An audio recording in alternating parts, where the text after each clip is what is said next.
আসসালামাইকুম। সরকারি নজরুল কলেজ কর্তৃক আয়োজিত অনলাইন ক্লাসে সবাইকে স্বাগত জানাচ্ছি। আমি মাহবুবা খাতুন, প্রভাষক, অর্থনীতি, সরকারি নজরুল কলেজ, ত্রিশাল, ময়মনসিংহ। প্রিয় শিক্ষার্থীরা, আমি আজকে তোমাদের জন্য একাদশ শ্রেণীর একটি ক্লাস নিয়ে উপস্থিত হয়েছি। আমার আজকের ক্লাসটা হচ্ছে একাদশ শ্রেণীর অর্থনীতি প্রথম পত্রের সিলেবাসের অন্তর্ভুক্ত তৃতীয় অধ্যায় নিয়ে। ইতিপূর্বে আমি তৃতীয় অধ্যায়ের বেশ কয়েকটা ক্লাস তোমাদের জন্য শেয়ার করেছিলাম।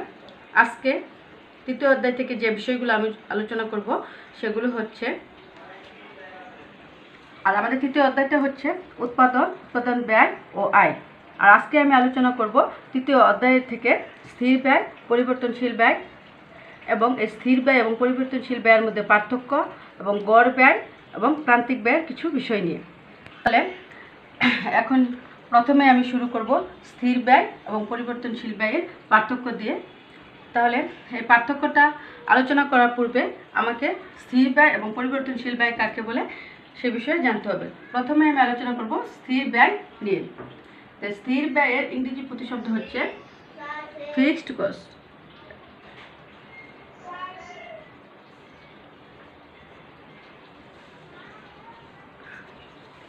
সংক্ষেপে আমরা এফসি লিখতে পারি।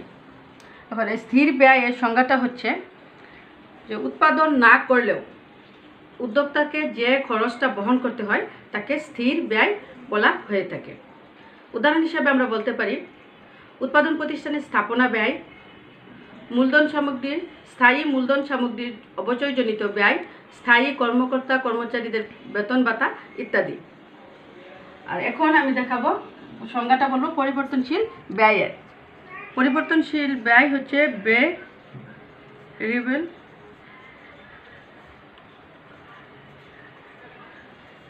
কস্ট বেসি, অর্থাৎ উৎপাদন প্রক্রিয়া শুরু হওয়ার পর থেকে উদ্যোক্তাকে যে উৎপাদনের বিভিন্ন উপকরণের জন্য যে ব্যয়টা আমি আরেকবার বলছি, উৎপাদন প্রক্রিয়া শুরু হওয়ার পর থেকে একজন উদ্যোক্তাকে তার পরিবর্তনশীল উপাদানের জন্য যে ব্যয়টা বহন করতে হয় তাকে পরিবর্তনশীল ব্যয় বলা হয়ে থাকে। এক্ষেত্রে আমরা উদাহরণ হিসাবে কাঁচামালের জন্য ব্যয় বা পরিবর্তনশীল শ্রম ব্যয়কে চিন্তা করতে পারি। স্থির ব্যয় এবং পরিবর্তনশীল ব্যয়ের পার্থক্যটা আমরা দেখব এবং স্থির ব্যয় ও পরিবর্তনশীল ব্যয়ের মধ্যে পার্থক্য। তো পার্থক্যটা দেওয়ার জন্য প্রথমে আমরা লিখব সংজ্ঞাগত পার্থক্য। তো সংজ্ঞাগত পার্থক্যটা হচ্ছে আমরা যে আগে সংজ্ঞাগুলো দিয়েছি ওই সংজ্ঞাগুলো বললেই হবে। যে প্রথমে আমরা বলবো যে উৎপাদন না করলেও একজন উৎপাদনকারীকে যে ব্যয় বহন করতে হয় তাকে স্থির ব্যয় বলা হয়ে থাকে। আর পরিবর্তনীয় ব্যয় বা পরিবর্তনশীল ব্যয়টা হচ্ছে উৎপাদন প্রক্রিয়া শুরু হওয়ার পর থেকে পরিবর্তনশীল উপাদানের জন্য একজন উৎপাদনকারীকে বা একজন উদ্যোক্তাকে যে ব্যয় বহন করতে হয় তাকে পরিবর্তনশীল ব্যয় বা পরিবর্তনীয় ব্যয় বলা হয়ে থাকে। 2 নম্বরটা হচ্ছে সময়। আমরা বলবো স্থির ব্যয় হচ্ছে স্বল্পকালীন ধারণা এবং পরিবর্তনশীল ব্যয় হচ্ছে দীর্ঘকালীন ধারণা। উপাদান, আর এখানে উপাদান বলতে আমরা স্থির ব্যয় এবং পরিবর্তনশীল ব্যয়ের কয়েকটা উদাহরণ দিয়ে দেব। যেমন স্থির ব্যয়ের ক্ষেত্রে আমরা বলবো যে উৎপাদনের সময় যে স্থায়ী আমাদের মূলধন আছে এই মূলধন সমূহের অপচয়জনিত ব্যয়, স্থায়ী কর্মকর্তা কর্মচারীদের বেতন ভাতা ইত্যাদির ব্যয় এবং প্রতিষ্ঠানের স্থাপনা ব্যয় ইত্যাদি। এবং পরিবর্তনীয় ব্যয় হচ্ছে কাঁচামালের জন্য ব্যয় এবং পরিবর্তনশীল উপাদানের জন্য যে সকল ব্যয় সেগুলা। 4 নম্বরটা হচ্ছে রেখার আকৃতি। তাহলে এখানে আমি 2টা চিত্র দিয়েছি, স্থির ব্যয় এবং পরিবর্তনশীল ব্যয়। তো রেখার আকৃতিটা আমরা কি বলবো যে স্থির ব্যয়ের ক্ষেত্রে স্থির ব্যয় রেখাটা কীরকম? স্থির ব্যয় রেখাটা হচ্ছে ভূমি অক্ষের সমান্তরাল, বা এখানে যেহেতু আমি উৎপাদন দেখাইছি তাহলে আমরা বলবো যে উৎপাদন অক্ষের সমান্তরাল। এবং পরিবর্তনশীল ব্যয়টা কি? তাহলে পরিবর্তনশীল ব্যয়ের ক্ষেত্রে আমরা বলবো পরিবর্তনশীল ব্যয়টা প্রথমে ক্রমহ্রাসমান হারে বেড়ে তারপর ক্রমবর্ধমান হারে বৃদ্ধি পাবে। এখন আমরা 5 নম্বর যে পার্থক্যটা দেখবো সেটা হচ্ছে ছেদক ও মূলবিন্দু। এখন স্থির ব্যয় রেখার চিত্রে খেয়াল করে আমরা দেখবো এটা হচ্ছে আমাদের মূল বিন্দু। তাহলে স্থির ব্যয় রেখাটা মূল বিন্দু থেকে উঠে না, অর্থাৎ এর ছেদক বিন্দু হচ্ছে এটা। তাহলে এই ছেদক বিন্দুটা কোথায়? তাহলে তার ছেদক বিন্দুটা হচ্ছে ব্যয় অক্ষ বা লম্ব অক্ষ থেকে উঠবে। এখন দেখবো আমরা পরিবর্তনীয় ব্যয়। তাহলে পরিবর্তনীয় ব্যয়ের ক্ষেত্রে মূলবিন্দুটা হচ্ছে এটা, তাহলে আমি বলবো যে পরিবর্তনীয় ব্যয়ের ছেদক বা মূলবিন্দু থেকে উঠবে। তারপরে 6 নম্বর হচ্ছে রেখাচিত্র। রেখাচিত্র থেকে দুটা চিত্র আমরা এভাবে এঁকে শুধু বর্ণনা দিয়ে দেবো যে স্থির ব্যয় রেখাটা হচ্ছে ভূমি অক্ষের সমান্তরাল বা উৎপাদন অক্ষের সমান্তরাল, আর পরিবর্তনীয় ব্যয়টা মূল বিন্দু থেকে উঠে প্রথমে ক্রমহ্রাসমান হারে বেড়ে তারপর ক্রমবর্ধমান হারে বৃদ্ধি পাবে। তাহলে এই হলো আমাদের স্থির ব্যয় এবং পরিবর্তনশীল ব্যয়ের মধ্যে পার্থক্য। তাহলে এখন আমরা আলোচনা করব গড় ব্যয় সম্পর্কে। গড় ব্যয় হচ্ছে আমার অ্যাভারেজ কস্ট, আর একে সংক্ষেপে আমরা এসসি দ্বারা প্রকাশ করব। গড় ব্যয়ের সংজ্ঞাটা আমরা এভাবে দেব, কোনো দ্রব্যের প্রতি একক উৎপাদন করতে যে ব্যয় হয় তাকে গড় ব্যয় বলা হয়। তাহলে গাণিতিকভাবে আমরা এভাবে লিখব, গড় ব্যয় এসসি ইজ ইকুয়াল টু মোট ব্যয় বা উৎপাদনের পরিমাণ। আর গাণিতিকভাবে লিখতে গেলে আমরা এভাবে লিখব, SC is equal to TC by Q. এখানে টিসি সমান মোট ব্যয় এবং কিউ হচ্ছে উৎপাদনের পরিমাণ এবং এসি হচ্ছে গড় ব্যয়। তাহলে এটা আমরা একটা সূত্রের সাহায্যে দেখতে পারি, অর্থাৎ আমরা কিভাবে গড় ব্যয়টা বের করতে পারি। কথা বলে নেই যে আমরা মোট ব্যয়কে যদি উৎপাদনের পরিমাণ দ্বারা ভাগ করি তাহলে গড় ব্যয় পেয়ে যাই।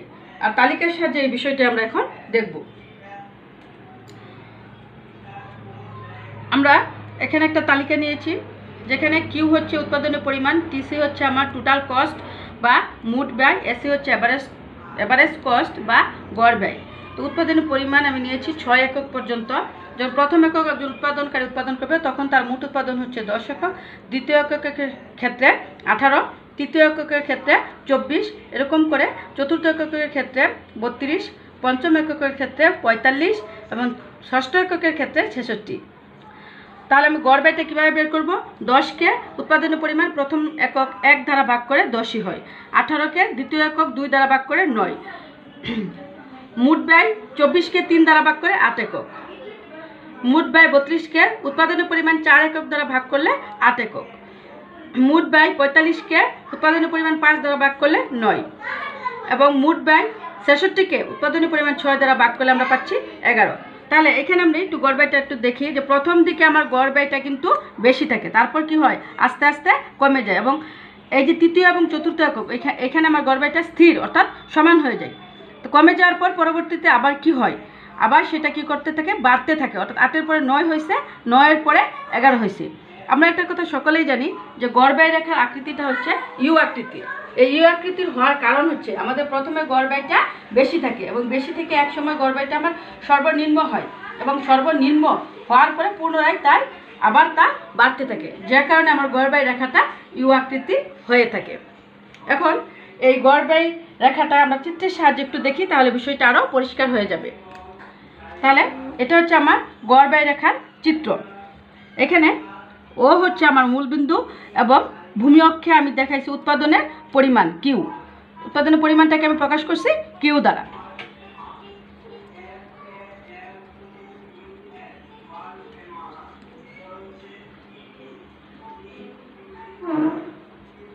প্রকাশ করছি আমি কিউ দ্বারা এবং লম্ব অক্ষে আমি দেখাইছি গড় ব্যয় বা এসি। এখন আমার এই এসি রেখাটা এটা হচ্ছে আমার এসি বা গড় ব্যয় রেখা। এখন আমরা যদি প্রথম এককের ক্ষেত্রে দেখি যে এ বিন্দুতে আমার গড় ব্যয় হয়েছে প্রথম এককে এ বিন্দু থেকে এই পরিমাণ এক যদি বলি, আর বি বিন্দু থেকে এভাবে যদি চিন্তা করি তাহলে আমি দেখব যে তৃতীয় একক পর্যন্ত আমার উৎপাদনটা কি হচ্ছে গড় ব্যয়টা আমার কি হইতেছে ক্রমহ্রাসমান হারে কমতেছে। তারপরে সি এবং ডি বিন্দুতে সর্বনিম্ন হচ্ছে এবং ডি বিন্দুর পরে পরবর্তীতে আবার ই বিন্দুতে বেড়ে যাচ্ছে, এভাবে এফ বিন্দুতে আরও বেড়ে যাচ্ছে। তাহলে আমি কি বলতে পারি যে উৎপাদনের 3টা পর্যায়ে যদি আমি চিন্তা করি, প্রথম পর্যায়ে গড় ব্যয়টা আস্তে আস্তে কমে এবং দ্বিতীয় পর্যায়ে সেটা কি হয় সর্বনিম্ন হয়, দ্বিতীয় পর্যায়ের পর সেটা পুনরায় বৃদ্ধি পেতে থাকে, যার ফলে আমার গড় ব্যয় রেখা এসিটা হয় ইউ আকৃতির।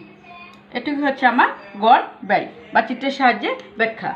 এখন আমরা আলোচনা করব প্রান্তিক ব্যয় নিয়ে।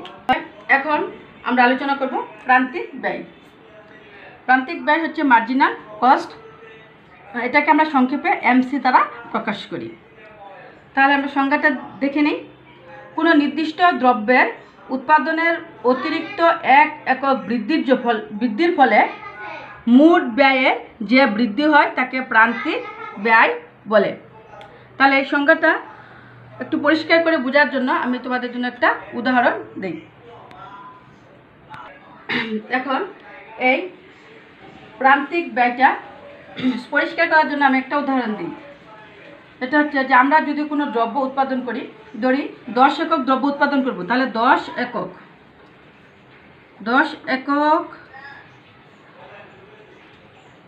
এককের জন্য উৎপাদন খরচ হচ্ছে, এর জন্য উৎপাদন খরচ যদি আমার 60 টাকা হয়, তাহলে অতিরিক্ত 1 একক অর্থাৎ 10-এর থেকে অতিরিক্ত 1 বেশি হচ্ছে 11 একক। তো আমরা 11 একক উৎপাদন যদি করি তাহলে আমার খরচ হচ্ছে 65 টাকা। তাহলে আমরা প্রান্তিক ব্যয়টা কীভাবে বের করব? অর্থাৎ প্রান্তিক ব্যয় তাহলে আমরা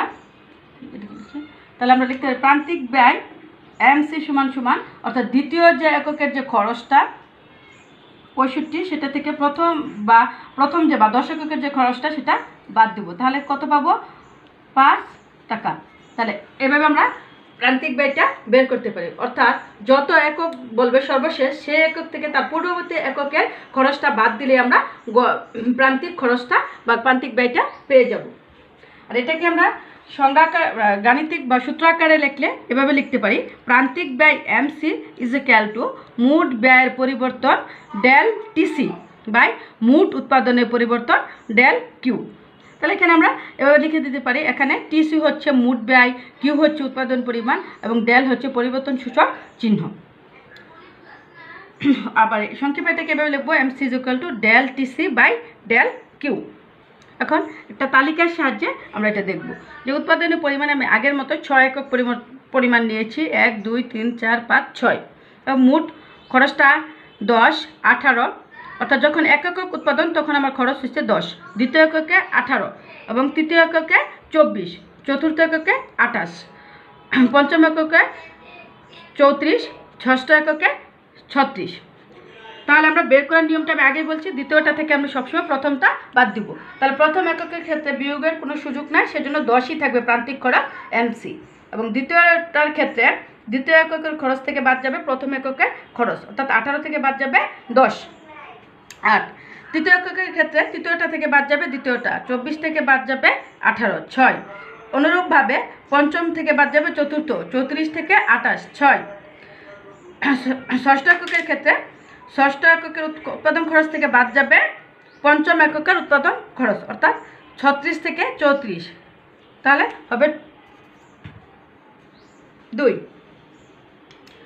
এটুকু হচ্ছে আমাদের প্রান্তিক ব্যয় বের করার নিয়ম। এখন এই বিষয়টা আমরা চিত্রের সাহায্যে দেখব। তা আমরা এটা জানি যে প্রান্তিক ব্যয় রেখাটাও আমার গড় ব্যয় রেখার মতো ইউ আকৃতির হয়, এবং সেটা কেন ইউ আকৃতির হয় সেটা একটু চিত্রের সাহায্যে দেখব। যে চিত্রে আমি ভূমি অক্ষে দেখাবো উৎপাদনের পরিমাণ এবং লম্ব অক্ষে দেখাবো প্রান্তিক ব্যয় বা এমসি। এখানে আমরা যদি এটা হচ্ছে আমার প্রান্তিক ব্যয় রেখা, অর্থাৎ ইউ আকৃতির প্রান্তিক ব্যয় রেখা।